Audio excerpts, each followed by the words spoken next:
ইসলাম ধর্মে স্রষ্টার ধারণাটা ঠিক কেমন? কোরআনের আলোকে তার মূল গুণাবলীগুলো কি? আসুন আজকের এই বিশ্লেষণে আমরা এই গভীর এবং মৌলিক বিষয়গুলো নিয়ে একটি কাঠামোগত আলোচনা করি, যা সরাসরি উৎসের উপর ভিত্তি করেই তৈরি। যে কোনো আলোচনার শুরুতেই এই পবিত্র আয়াতটি স্মরণ করা হয়, তাই না? আর এটাই কিন্তু আমাদের আলোচনার সুরটা ঠিক করে দেয়। কারণ দেখুন, শুরুতেই স্রষ্টার দুটো প্রধান গুণ, করুণা আর দয়া, তুলে ধরা হচ্ছে। তো আমরা এই 5টি মূল বিষয়ের মধ্যে দিয়ে ধাপে ধাপে এগিয়ে যাব। প্রথমে আমরা সূরা ফাতিহার মাধ্যমে তার পরিচয় জানব, তারপর তার সৃষ্টি, জ্ঞান, স্থায়িত্ব আর সবশেষে ইসলামের একেবারে মূল ভিত্তি, একত্ববাদ নিয়ে কথা বলব। তাহলে চলুন আমাদের প্রথম ধাপটা দিয়ে শুরু করা যাক, সূরা আল ফাতিহা। কোরআনের এই শুরুর অধ্যায়টাই কিন্তু স্রষ্টার সবচেয়ে জরুরি গুণগুলোর সাথে আমাদের পরিচয় করিয়ে দেয়। এই অধ্যায়টা মুসলিমদের প্রার্থনার একেবারে কেন্দ্রবিন্দুতে, আর এটা স্রষ্টা আর সৃষ্টির মধ্যেকার সম্পর্কটাকে খুব সংক্ষেপে তুলে ধরে। এখানে আল্লাহকে জগৎসমূহের প্রতিপালক, পরম করুণাময় এবং বিচার দিনের অধিপতি হিসেবে বর্ণনা করা হয়েছে। রব্বাল আলামিন বা জগৎসমূহের প্রতিপালক, এই একটা কথার মধ্যেই কিন্তু স্রষ্টার ক্ষমতার বিশালতা লুকিয়ে আছে। তিনি শুধু স্রষ্টাই নন, বরং অস্তিত্বের প্রত্যেকটা কণার পালনকর্তা এবং রক্ষক। এর মানে হল তিনি শুধু সৃষ্টি করেই থেমে যাননি, প্রতিটা মুহূর্তে সবকিছু সক্রিয়ভাবে পরিচালনা করছেন। আচ্ছা, এবার চলুন আমাদের দ্বিতীয় পর্বে যাই। এখানে আমরা স্রষ্টার সেই গুণের উপর ফোকাস করব যা তাকে মহাবিশ্বের উৎপত্তিকারী হিসেবে বর্ণনা করে। ইসলামের একটা মৌলিক বিশ্বাস এই একটা বাক্যেই বলা হয়ে গেছে। এর গভীরতা হল এই যে সুবিশাল মহাবিশ্ব, এটা কোনো দুর্ঘটনা নয়, বরং এর অস্তিত্বের পেছনে রয়েছেন একজন একক স্রষ্টা। এখানে আমরা সরাসরি উৎস থেকে একটা আয়াত দেখতে পাচ্ছি, যেখানে বলা হয়েছে আল্লাহ আসমান ও জমিন 6 দিনে সৃষ্টি করেছেন। এখন এই দিন কিন্তু আমাদের 24 ঘন্টার দিনের মতো না, বরং এটা একটা ঐশ্বরিক সময়কালকে বোঝায়। তার সৃষ্টির পরিধি ঠিক কতটা বিশাল!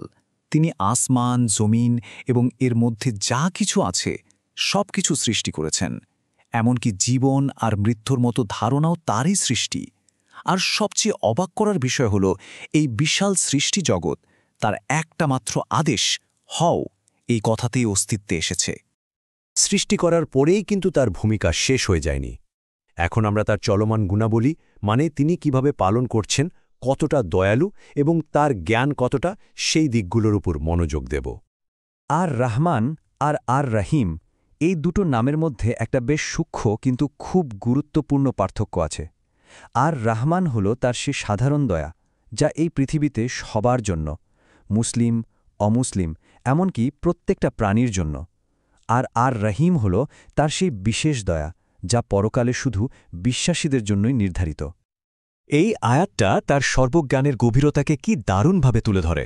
যা দেখা যায় আর যা দেখা যায় না, অতীত, বর্তমান, ভবিষ্যৎ, কোনো কিছুই তার জ্ঞানের বাইরে না। তিনি সব কিছু জানেন, আর এটাই তার পরম ক্ষমতার পরিচায়ক। এবার আমরা আরও কিছু গভীর ধারণার দিকে যাব, যেমন স্রষ্টার চিরস্থায়ী অস্তিত্ব এবং তার সম্পূর্ণ স্বয়ংসম্পূর্ণতা, মানে তিনি সময় বা কোনো প্রয়োজনের অধীন নন। এই আয়াতটা স্রষ্টার চিরন্তন প্রকৃতিকে খুব সুন্দরভাবে বর্ণনা করে।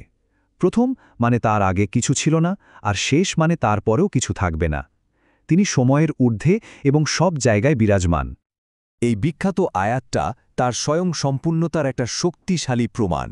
দেখুন, সৃষ্টির যেমন বিশ্রাম বা ঘুমের দরকার হয়, তার তেমন কোনো প্রয়োজন নেই। তিনি চিরজাগ্রত এবং সব সময় তার সৃষ্টিজগৎ পরিচালনা করছেন।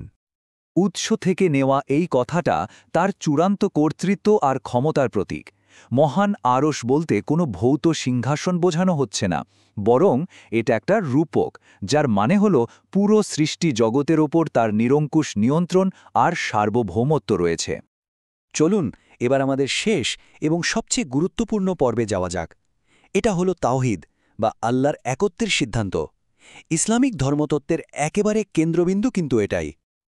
একটা প্রশ্ন মনে আসতেই পারে, তাই না, যে কোরআনে স্রষ্টার প্রকৃতি নিয়ে সবচেয়ে স্পষ্ট আর চূড়ান্ত বক্তব্য কোনটা? এমন কোনো অধ্যায় কি আছে যা শুধু এই একটা বিষয়ের উপরই আলোকপাত করে? উত্তরটা হল সূরা আল ইখলাস। এই ছোট্ট অধ্যায়টাকেই ধর্মতাত্ত্বিকরা তাওহীদের সবচেয়ে নিখুঁত এবং সারসংক্ষেপপূর্ণ বিবৃতি হিসেবে মনে করেন। এটাই স্রষ্টার পরিচয়কে চূড়ান্তভাবে সংজ্ঞায়িত করে। এই 4টা ছোট্ট আয়াতে দেখুন, কিভাবে একত্বের পুরো ধারণাটা প্রতিষ্ঠা করা হয়েছে। প্রথমত, তিনি এক। দ্বিতীয়ত, তিনি কারোর উপর নির্ভরশীল নন, বরং সবাই তার উপর নির্ভরশীল। তৃতীয়ত, তিনি জন্ম দেওয়া বা জন্ম নেওয়ার মতো মানবিক ধারণা থেকে সম্পূর্ণ মুক্ত। আর চতুর্থত, তার সাথে তুলনা করার মতো কিছুই নেই। এই আয়াতটা তাওহীদের সারমর্মকে যেন একটা বাক্যে প্রকাশ করে। স্রষ্টা তার সৃষ্টির কোনো কিছুর মতো নন, তিনি অতুলনীয় এবং অদ্বিতীয়। তার কোনো আকার বা আকৃতি কল্পনা করা সম্ভবই না। তাহলে সবশেষে প্রশ্নটা হল, স্রষ্টার এই যে পরম একত্বের ধারণা, এটা কিভাবে একজন বিশ্বাসীর পুরো দুনিয়া দেখার দৃষ্টিভঙ্গি আর জীবনযাত্রাকে প্রভাবিত করে? এই মূল ভিত্তিটা প্রার্থনার ধরন থেকে শুরু করে প্রতিদিনের জীবনের প্রত্যেকটা কাজকে কিভাবে আকার দেয়, এটা আসলেই ভাবার মতো একটা বিষয়।